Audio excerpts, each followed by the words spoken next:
आज हम बात करेंगे पीआईए की प्राइवेटाइजेशन के ऊपर। ये रिफॉर्म है या एक नेशनल एसेट का कत्ल है? देखिए, बात यह है कि पीआईए का मसला जो है वो जहाज नहीं है, पीआईए का मसला पायलट भी नहीं है, पीआईए का मसला जो है वो पीआईए का क्रू भी नहीं है जो कहते हैं कि जनाब छोड़ के भाग जाता है, कनाडा जाते हैं तो वहां पे निकल जाते हैं। ज्यादातर कनाडा में जो फ्लाइट्स जाती हैं उनमें से कोई ना कोई क्रू मेंबर जो है वो वहां पे असाइलम ले लेता है या चला जाता है, लेकिन वो भी मसला नहीं है। पूरे पाकिस्तान में जिसको भी मौका मिलता है वो बेचारा यही करता है इस वक्त। पीआईए का मसला जो है वो सिस्टम है, और जब सिस्टम खराब हो तो प्राइवेटाइजेशन जो होता है वो इलाज भी हो सकता है या लूट का लीगल तरीका भी। आज हम इमोशंस नहीं, नंबर्स और लॉजिक से बात करते हैं, ठीक है जी। पीआईए को प्राइवेटाइज क्यों किया जा रहा है? सबसे पहले तो जो ऑफिशियल स्टोरी है उसके ऊपर देख लेते हैं। ऑफिशियल स्टोरी ये है कि गवर्नमेंट ये कहती है कि पीआईए एक लॉस मेकिंग जो है वो इदारा है। मेरे ख्याल में ये तो सच है।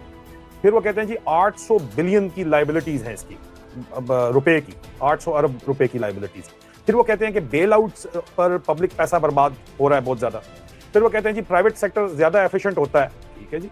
अब सुने, मैं आपको लॉजिकल इनमें क्या लगता है आपको, ठीक है, बात तो जो भी सुनने में लगती है वो सारी की सारी लॉजिकल ही लगती है, मगर असल सवाल ये है कि पीआईए लॉस मेकिंग बना क्यों? ये असल सवाल है। अब पीआईए का जो डाउनफॉल है ये नेचुरल नहीं था, ये इंजीनियर्ड था, ये भी ध्यान में रखिए। पीआईए 1960s और 1970s में एशिया की टॉप एयरलाइंस में थी, इसमें कोई शक नहीं है। बहुत ज्यादा प्रॉफिटेबल थी, इसमें भी कोई शक नहीं है।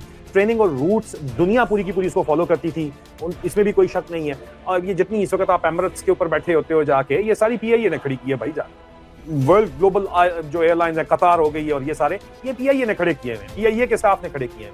फिर क्या हुआ? पॉलिटिकल अपॉइंटमेंट्स हुई, जो भी सियासी खास तौर के ऊपर आप देखें कि उसके ऊपर कंट्रोल है, अंदर जो सियासी जमातें उनका कंट्रोल है, वो करती हैं। रिटायर्ड जनरल्स और ब्यूरोक्रेट्स चीफ एग्जीक्यूटिव ऑफिसर बन गए आके। ओवर स्टाफिंग, जॉब जिसको भी फेवर करना है यार उसको पीआईए नौकरी दे दो जी, ठीक है। प्रोक्योरमेंट के अंदर करप्शन बेतहाशा अन्नेवाह हुई कि जनाब स्पेयर पार्ट बड़े महंगे होते हैं ना, एविएशन का स्पेयर पार्ट बड़ा महंगा होता है, उसके अंदर अन्नेवाह जो है करप्शन हुई।